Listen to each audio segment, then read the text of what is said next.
जो प्रोग्राम था वो सिर्फ और सिर्फ अपने रैंक एंड फाइल प्रदेश अध्यक्ष से लेकर बूथ पर काम करने वाले कार्यकर्ताओं को इस 2024 चुनाव में लगन से मेहनत करने के लिए और तमाम आंकड़ों को फेल करते हुए बेहतर से बेहतरीन रिजल्ट हासिल करने के लिए तमाम रैंक एंड फाइल को आज आभार प्रकट करने के लिए हम यहाँ जमा हुए।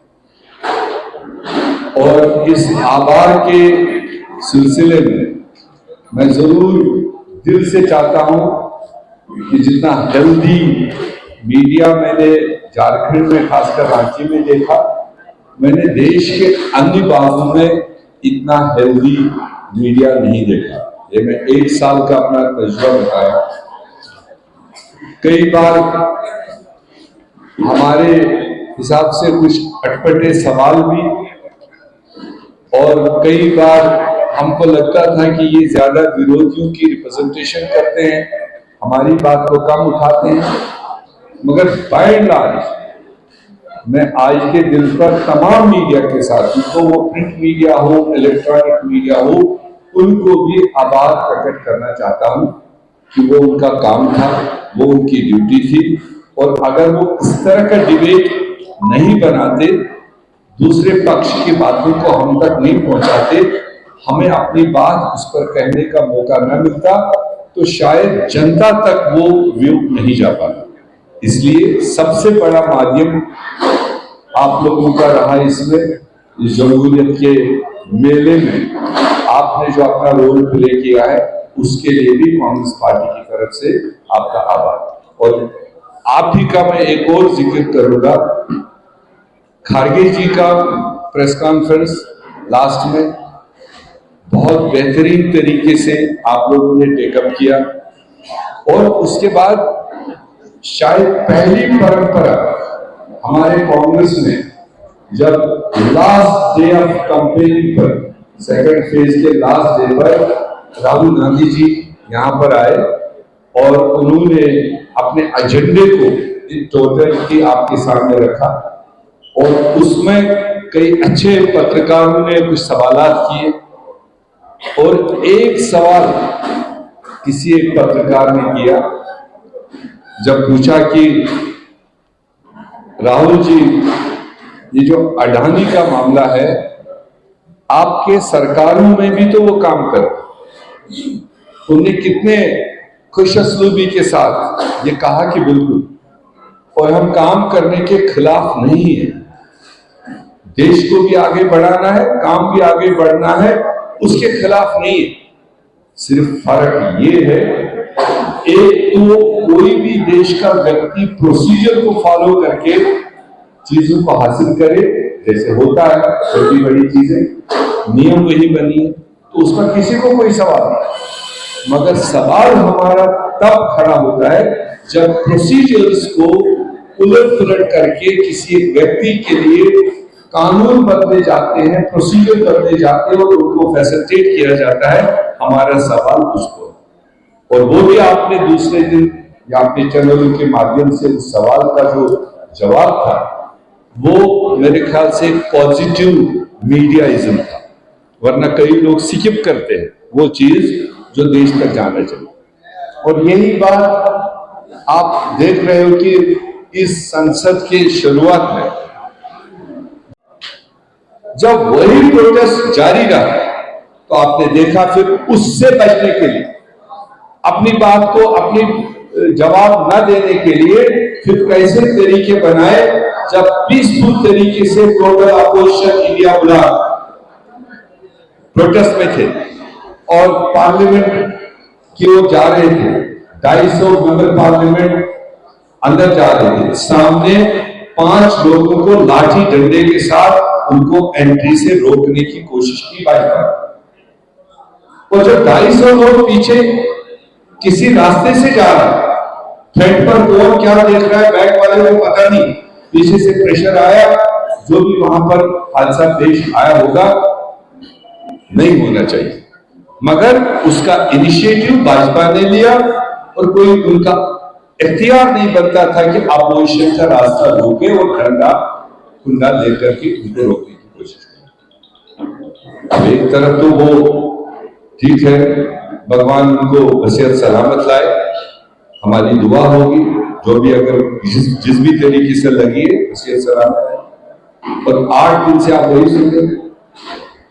दूसरी तरफ से भारतीय जनता पार्टी का सबसे बड़ा हीरो, जिसने 2 से लेकर 150 तक सीटों को पहुंचाया, लाल कृष्ण आडवाणी हॉस्पिटल में आईसीयू 10 दिन से।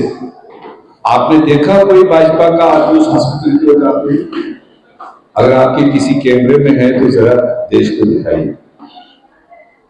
ये उनका पूर्वजों के साथ, बुजुर्गों के साथ बिहेवियर।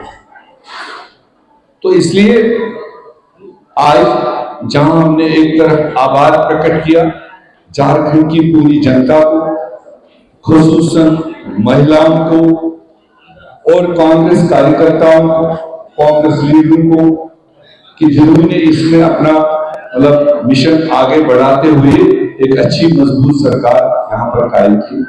वहीं पर हमने आज ही ये तय किया कि ये जंग कॉन्स्टिट्यूशन बचाओ और माफी लो, इस्तीफा दो, ये मिशन कांग्रेस पार्टी और हमारे राइट यूनाइटेड गठबंधन इसको कैरी ऑन करेंगे, ले चलेंगे, जनता तक ले चलेंगे। ये खाली मेरा और तेरा इशू नहीं रहना चाहिए। इस वक्त चाहती है जनता कि ऐसी सरकार, ऐसा होम मिनिस्टर जो इस तरह के हमारे पूर्वजों को लेकर इस तरह की टिप्पणी करे, कोई हक नहीं बनता उसको उस कुर्सी पर बैठे। तो ये जंग हम आगे ले चलेंगे और उसकी प्रक्रिया हम आने वाले दिनों में तैयार हैं। मैं वही तो कह रहा, देश का अटेंशन डाइवर्ट करने के लिए जो राहुल गांधी जी, हम जानते हैं और देश के करोड़ों लोग जानते हैं, जिनको ऐसे हालत में राहुल गांधी जी ने गले लगाया, जिनको सरकार ने तोड़ फोड़ कर रखा था, वो मजदूर हो, गरीब हो, पसमानदा हो, पिछड़ा हो, 4000 किलोमीटर की पदयात्रा में उसने कोई भेदभाव न देखते हुए जिसका जो तकलीफ था उसको सुनने का काम किया और देश में एक पॉजिटिव लहर पैदा करने वाला राहुल गांधी जी। और जो शख्स, इंसान तो दूर की बात, अगर कोई हैवान भी हो, कोई परिंदा भी हो, कोई कीड़ा मकोड़ा भी उनके सामने दिखे कहीं पर कि वो किसी तकलीफ में या किसी जद में आने वाला, हमने देखा गाड़ी रोकते हैं, ड्राइवर को फटकारते हैं, रुको, खुद नीचे उतरते हैं। अगर कोई लंगड़ा, कोई किसी तरह का जानवर सामने आ रहा है उसको पहले सेफ मैसेज देता है, तब गाड़ी आगे ले जाए। तो उस नियत का लीडर कभी सोच सकता है किसी मर्द या औरत को धक्का मार सकता है? वो तो उल्टी गंगा भाजपा बहाती है।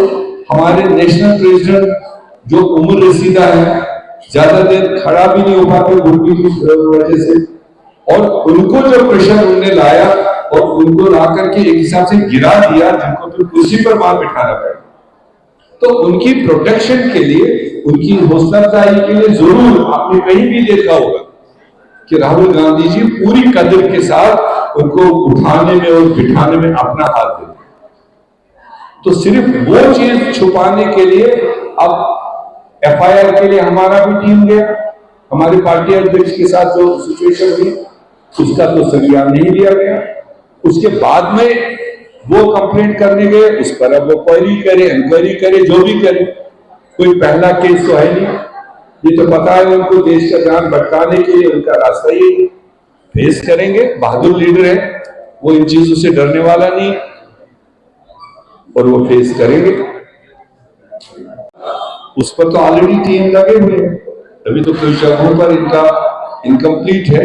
जब हम फर्स्ट वीक में आएंगे रिपोर्ट भी तैयार होगा और उसमें देखेंगे क्या हमारी सिलेक्शन में कोई कोताही थी, क्या कैंडिडेट के खुद की पब्लिक में रिलेशन करने में कोई कमी थी, या कोई ऐसा एलिमेंट वहां पर था जिसने नेगेटिव रोल किया हो, वो सारी चीजें आ जाएंगी और वो इंटर पार्टी एक्सरसाइज है, उसको हम देखेंगे ताकि आगे के लिए नेक्स्ट टाइम के लिए कोई ऐसा मतलब सिचुएशन ना आए। और हम तो उम्मीद करते थे, मेरी जाती उम्मीद थी कि हम 29 सीटों में से 28 सीटों पर कंटेस्ट में। आप में से कई लोग जानते भी थे, कुछ पॉजिटिव भी बोलते थे, कुछ नहीं भी बोलते थे, जैसा आपको मिलता है। और हमारी अपनी नजर से सिर्फ मात्र एक सीट पर 29 में से एक तो हमने आरजेडी के लिए छोड़ ही दिया था विश्रामपुर, और एक सीट पर हमें लगा कि हमने फैसला शायद गलत लिया कैंडिडेट।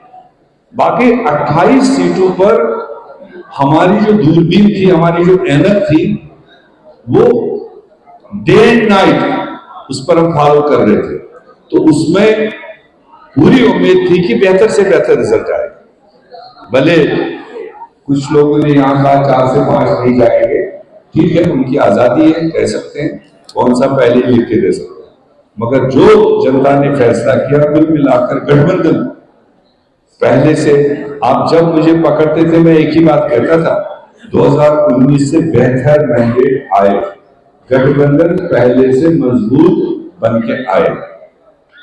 ये कॉमन वर्ड होता है, क्योंकि इसलिए नहीं कि कोई जादू की छड़ी थी, इसलिए कि सारे ट्रबल्स के बावजूद, सारे डिस्टर्बेंसेस के बावजूद, सारी इंस्टेबिलिटी के बावजूद इस सरकार ने डिलीवर किया, और उस जगह डिलीवर किया जहां आज तक किसी ने सोचा नहीं। एक ऐसा एरिया टच किया कि जिस एरिया को किसी ने सोचा ही नहीं, और वो एरिया भी वापस रिस्पॉन्ड कर रहा है। मैंने कैंपेन में कई जगह कहा, मैंने कहा जो आपके ट्रेडिशनल कॉलोनीज है, हमारे साथी कहते थे मीर साहब ये कॉलोनी है, ये पक्का बीजेपी, ये 100%। कई हमारे कैंडिडेट या कंपेनर वहां जाते नहीं थे, फायदा क्या है, वो तो 100% बीजेपी के हैं। मैं उनको कहता था कि आप जाओ या मत जाओ, मगर इस बार के चुनाव में रिजल्ट में देख लेना, आपको वहां बिना मांगे वोट मिलेंगे, क्योंकि आइटम ही ऐसा उठाया था, वो न पार्टी देखा, न धर्म देखा, न इज्म देखा, वो जहां टच कर गया